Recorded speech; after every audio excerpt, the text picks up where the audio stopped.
नमस्कार, जय हिंद, वंदे मातरम साथियों। आज की इस वीडियो में हम आपको 20 ऐसे इंपॉर्टेंट एमसीक्यू क्वेश्चंस करवाएंगे जो कि हर एक एग्जाम्स में पूछे जाते हैं। ये जनरल नॉलेज से रिलेटेड सभी इंपॉर्टेंट क्वेश्चंस रहेंगे और हर एक एग्जाम्स में पूछे जाते हैं। जैसे कि एसएससी के एग्जाम्स में, रेलवे और स्टेट एग्जाम्स में अक्सर पूछे जाते हैं ये क्वेश्चंस। तो सबसे पहले प्रश्न की बात कर लेते हैं। पहला प्रश्न है, किस चोल शासक ने गंगैकोंड चोलपुरम को अपनी नई राजधानी बनाया और गंगैकोंड की उपाधि धारण की? इसका सही उत्तर जाएगा राजेंद्र चोल प्रथम। अगला प्रश्न है, विजयनगर साम्राज्य के किस शासक ने अमुत्माल्याद नामक तेलुगु ग्रंथ की रचना की? इसका सही उत्तर होगा कृष्णदेव राय। अगला प्रश्न है, सल्तनत काल में दीवान ए अमीर कोही विभाग जो कृषि से संबंधित था, इसकी स्थापना किसने की थी? इसका सही उत्तर होगा मोहम्मद बिन तुगलक। अगला प्रश्न है, 1857 के विद्रोह के दौरान फैजाबाद से नेतृत्व करने वाले किस मौलवी को अंग्रेजों ने अपने सबसे कट्टर दुश्मन माना था? इसका सही उत्तर होगा मौलवी अहमदुल्ला शाह।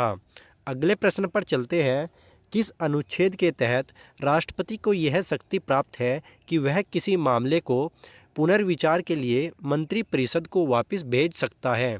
इसका सही उत्तर होगा अनुच्छेद 74 44वें संविधान संशोधन द्वारा जोड़ा गया। अगला प्रश्न है, पुंछी आयोग, जिसे हम पुंछी कमीशन कहते हैं, का गठन केंद्र सरकार द्वारा किस विषय पर रिपोर्ट देने के लिए किया गया था? इसका सही उत्तर होगा केंद्र राज्य संबंध। अगले प्रश्न पर चलते हैं, भारतीय संविधान की कौन सी अनुसूची दल बदल विरोधी कानून से संबंधित है और इसे किस संशोधन द्वारा जोड़ा गया? इसका सही उत्तर होगा 10वीं अनुसूची, जिसे 52वें संविधान संशोधन 1985 द्वारा जोड़ा गया। अगला प्रश्न है, संसद के स्थगन प्रस्ताव का मुख्य उद्देश्य क्या होता है?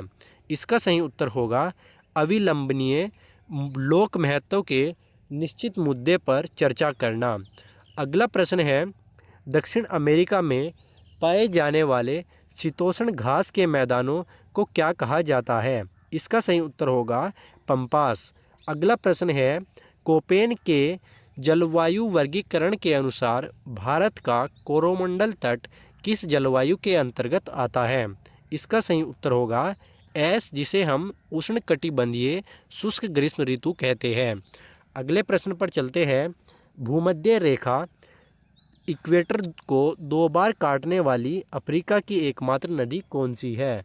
यानी कि भूमध्य रेखा को 2 बार काटने वाली अफ्रीका की कौन सी नदी है? इसका सही उत्तर होगा कांगो जायरे नदी।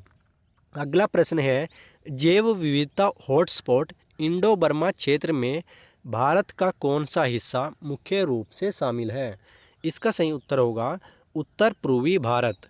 अगले प्रश्न पर चलते हैं, मानव शरीर में हार्मोन और एंजाइम दोनों का स्राव करने वाली ग्रंथि कौन सी है? इसका सही उत्तर होगा अग्नाशय, जिसे हम इंग्लिश में पैनक्रियाज भी कहते हैं। अगला प्रश्न है, प्रकाश के प्रकीर्णन के कारण ही आकाश नीला दिखता है, यह सिद्धांत किस वैज्ञानिक ने दिया था? इसका सही उत्तर होगा लॉर्ड रेले। अगले प्रश्न पर चलते हैं, वह कौन सा एकमात्र अधातु है जो कमरे के तापमान पर तरल अवस्था में रहता है? इसका सही उत्तर होगा ब्रोमीन। अगला प्रश्न है, क्वांटम सिद्धांत, जिसे हम क्वांटम थ्योरी भी कहते हैं, इसकी स्थापना किसके द्वारा की गई थी? इसका सही उत्तर होगा मैक्स प्लैंक। अगले प्रश्न पर चलते हैं, फिलिप्स वक्र किन 2 आर्थिक कारकों के बीच विपरीत संबंध को दर्शाता है? इसका सही उत्तर होगा बेरोजगारी की दर और मुद्रास्फीति, जिसे हम इन्फ्लेशन भी बोलते हैं। अगला प्रश्न है, भारत में राजकोषीय नीति, जिसे हम फिस्कल पॉलिसी कहते हैं, इसका निर्धारण कौन सा मंत्रालय या संस्था करती है? इसका सही उत्तर होगा वित्त मंत्रालय। अगले प्रश्न पर चलते हैं, लॉरेंज वक्र का उपयोग अर्थव्यवस्था में क्या मापने के लिए किया जाता है? इसका सही उत्तर होगा आय की विषमता, जिसे हम इंग्लिश में इनकम इनइक्वलिटी बोलते हैं।